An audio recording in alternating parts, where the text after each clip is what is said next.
You're teaching at a time when the Taliban is actually in charge in Kabul, and you're teaching an infidel language. Yeah, There's a yeah. lot of rules, and you have an incident with the Taliban over teaching English. The Taliban take over the country, and they actually enforced very strict laws. Like Afghanistan, it's like 97% of the people in Afghanistan, they are Muslims.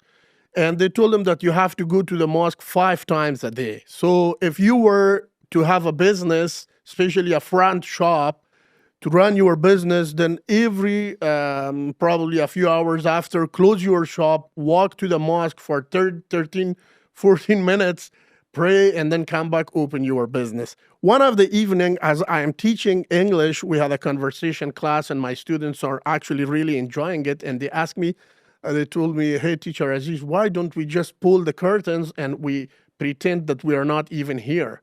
Let the Taliban, if they come, they will probably pass us by. And I said, okay. But because my voice is really strong from the childhood, so I got so excited teaching this conversation class, and I think they heard me from outside. They came upstairs with a cable and they tried to hit me. They blame me and accuse me of teaching and spreading the infidel language. And they told me that you have a few cents. One, you are not closed at this time. You have to be at the mosque. 2, you are spreading out the infidel language. 3, you are just trying to increase infidelity in our country. And they told me so many things, and they tried to hit me with the cable. But at that time, I was young and strong. I was really smart. And I punched this guy on his face, and his nose started bleeding. And he tried to take out his AK from his shoulder to shoot me. And then I noticed with myself, if I stay, he's going to probably shoot me. If he doesn't shoot me, he's probably handcuff me and take me to the prison. I'm young, I have no beard, I'm a little young boy. And, Taliban, when they catch the boys, what they do with the boys at that time. And even now. They raped them. They raped them. They raped them, exactly that. They hate women, but they love little boys. That's what the... Yeah, I remember the thing is, that the women are for babies and the boys are for pleasure. Exactly. They have this saying that, one, the boys are loyal, they say, the Taliban. The boys are loyal, they stay with you forever. 2, boys are for sex and women is for producing children. This is their actually justification for when you tell them that why you're doing this animalistic action. They reply you with that one. However, that's a barbaric group. So I jumped from the 2nd floor and I ran. So you're in this fight. You jump from the 2nd floor to escape. Yes. Yeah. Okay. Yeah. I jumped from the 2nd floor and I ran to this neighbor house. I lost my sandals. I had sandals, and on the way there was some glass or something that cut my heel, and I was bleeding. I saw this lady, she's washing clothes in her house, and she looked at me and she's like, are you teacher Aziz? I'm like, yeah, I'm teacher Aziz. Please give me some place to hide. The Taliban are behind me. They are trying to take me to prison. She's like, don't worry about it. My husband is a top leader of Taliban, and tonight when he comes home, I will talk to him. He will save you. Don't worry about those other Taliban outside. I'm like, oh my gosh, I didn't want this to happen. Now you're hiding at Taliban leader's house. I'm running away from the Taliban. Now I'm taking refuge in the Taliban's house. But this family actually moved over there to the neighborhood recently at that time, and I had no idea who these people were. And she also told me that there's 2 of his sons, they are my students. When she told me that, then my heart became a little comfortable. I'm like, now I have something to save. I stayed there for a couple of hours. The one good thing was at that time that once you ran from the Taliban and take refuge among the females, the Taliban would not come inside the house to search for you among the females. That they were actually banned. One of their rules was that time. And they were using the loudspeaker. They were calling my name. They told the guys across the street there was a bakery. They told the neighbors to tell this guy that he's not going to run away from us. We know his house. We know him. He has no other place to go. And Afghanistan was under the international sanctions. Afghan passport was just like a useless piece of paper. No country would issue a visa. So I came to my house and talked to my parents, shared this story with my parents, and my father told me that there is this human trafficking guy at the end of the street. He has 39 guys with him. He is going to Dubai. Why don't you join him? Go with him to Dubai. Long story short, I joined this human trafficking guy, hugged my family with tears, just a backpack, a little cash, and all my institute and course and students and everything. I didn't even get a chance to say goodbye to those guys. With tears, I left my country. I had to go to an exile that time because of the Taliban. Tell us the journey. It was a crazy journey, right? Yes. So what happened was we went to this human trafficking guy. He had these station wagons, and he actually put all these 40 guys in different station wagons. We squeezed in.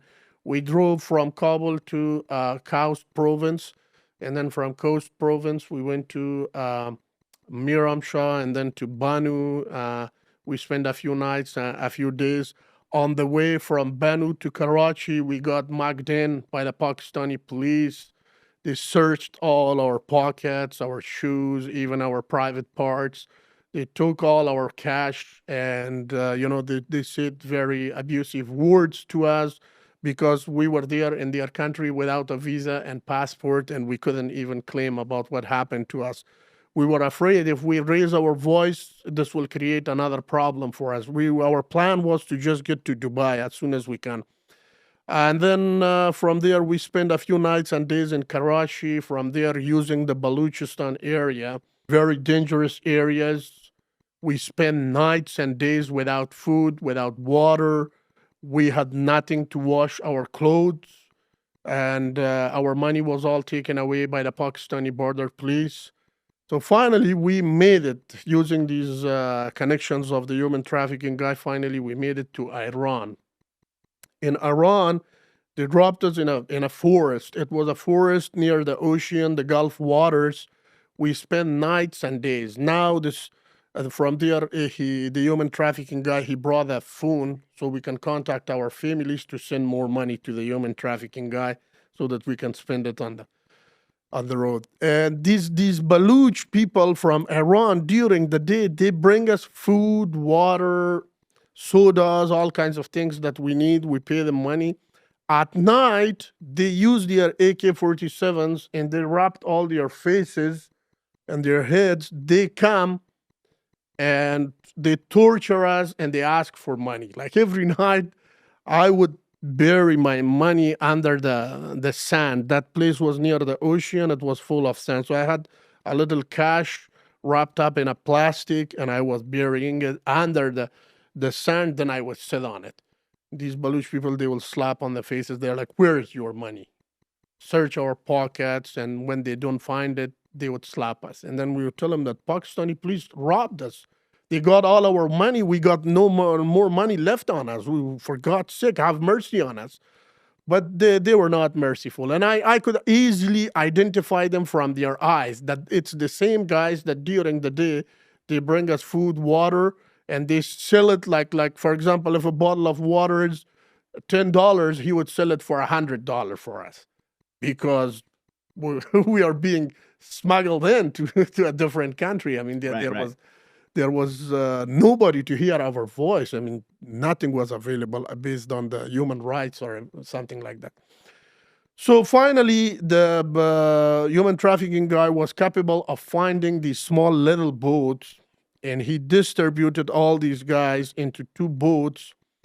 The way from the Bandar Jaz of Iran to Oman was only like 4 hours, but because he's afraid of the border police, he took this edge of the ocean and he made it like more than like 12 hours. We made a 12 hour of ride on the Gulf waters to make it to Oman, but suddenly the boat ran out of gas and the sky turns stormy, cloudy, rainy, and we're just in the middle of nowhere. We cannot see dry land. It was very disappointing. And that was my first time I was actually physically sitting on a boat, watching and experiencing the life on an ocean. And plus, I don't know how to swim. It was very, very disappointing. So the wind and the storm and would hit this boat. The boat would go up all the way up and then come back, drop on the water, and all the water would come inside the boat. Then we had these our caps or hats. We would use this to take all the water out of the boat. And we spent the whole night like that, crying, praying. I mean, somebody was saying abusive words to God. It was a chaos. Finally, in the morning, like it was around 3 or 4 o'clock in the morning, we noticed that we are back at the same spot where we first got on the boat in the morning. Like this human trafficking guy, he was so happy. He's like, "Oh, your prayers are answered. God moved us all the way from the middle of the Gulf waters to this area." So we had to spend a few more days because this guy went to take gas to fuel up the boats, and then finally we made it using the trash tracks. They packed as like if you would pack brick, one line, and then on top of it, human on human, using the trash tracks. They smuggled us in from Oman to Dubai, and they dropped us over there. And they said, "That's it. This is Dubai." And he left. Now we have no money. I ended up with 39 guys that they are not able to speak the language in Emirates. They don't know how to speak Urdu. They don't know how to speak Arabic. They don't know how to speak English. All they know is Persian. And Persian is only like a 2% spoken in the United Arab Emirates. So we are very disappointed. We are sleeping in the parks and we are guarding each other. We are eating out of trash. Suddenly one day I noticed this, and Dubai is a place where a lot of tourists come over there, especially Europeans. I saw this European tourist that he's sitting by a chicken wrap shop. They call it chicken shawarma over there. And he's eating and studying this newspaper. And as soon as he walked out of the table, he had some leftovers. I ran to this. I ate the leftovers. And I take this Gulf news and I study it. I see that there is a vacancy. They need a house by a Christian family. And there is a phone number. And this actually gave me a hope. I ran to my friends and I asked them, who has money? And somebody took a little money from his shoe and gave it to me. So I went to this shop. I bought a phone card that you use it on the phone booth. You stick the card and then you dial the number. Right. This beautiful Christian lady, she showed up. She came to me, but I explained everything to her honestly. But then now she's not going to hire me because she says, you don't have a visa, you don't have a passport. If I hire you, she said, I will be in big trouble from the government, from her husband, because her husband was a Muslim. She was Christian, but the husband was Muslim. But because I insisted a lot, and she had this beautiful Christian heart, and she was a very, great lady. She had mercy for the poor. She gave me the job, but she, based on one stipulation, she said that you cannot talk to my neighbors, you cannot talk to my husband about your documents or anything, and you're good to come and work here. I said, okay. So I started working for her part-time, and the other part-time, I got this money from her, went to the Dragon Chinese market, and I bought some Rolex watches, some duplicate watches, some glasses. I mean, all those souvenirs and gifts that the tourists would buy and take as a gift to their friends, family, and relatives. Making some money here, making some money there. For almost a couple of months, this money is coming, feeding all these 39 people. Until we were finally able to find jobs for them. Somebody got a mechanic job, somebody got a shoe polishing job, somebody got a job in the kitchen of a restaurant, somebody else got a job another place, and finally everyone had his own room and job and everything. And then suddenly one lunchtime, I'm sitting and I'm just having lunch with a bunch of my friends, and I'm watching to TV, the CNN TV I was watching a lot because of perfecting my Yeah, for pronunciation. English, yeah. The English, yeah, I loved it. And I saw the 9/11 happen. That chaotic and tragedy happened, and I had no words for it. I'm like, I don't know what to say.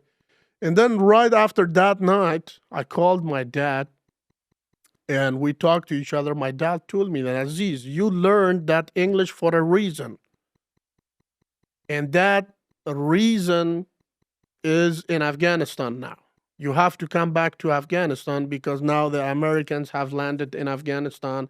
They are building the Afghan National Army. They are building all the government institutions. They are building many other different projects are going on. And so I had to come and be part of building my country, helping my nation, which the desire that I had from the very childhood in my heart to see Afghanistan grow, to see the flag of Afghanistan among all the other flags that in the United Nations, in the those nice and luxury hotels that I saw in Dubai. And I mean, that was the first time for me that I saw that the world is, there is much more in the world than what we were seeing just in Afghanistan, in this landlocked country over there. Like by the migration, I learned a lot. And my desire, my passion for my country became more stronger and stronger. So I went to now, because I don't have a passport or a visa, I cannot even directly fly to Afghanistan. Now this is the time, because of the United States presence in Afghanistan. Now the Afghan passport is valid again.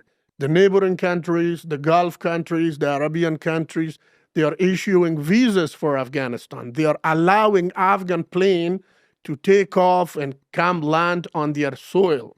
But for me, I have no You have document. one, yeah. I cannot. I thought with myself, what should I do? Finally, I went to this police station that was near in Deira, Dubai, the Muraqabat police station, and I told everything to this 3-star Surrender, turn yourself in. general. Yeah, I explained everything to him. How did I got here? All those years, they're spending millions of dirhams to find out how these people are coming illegally to their country, but yet they were not able to know the routes, the people who were involved, the countries that were involved.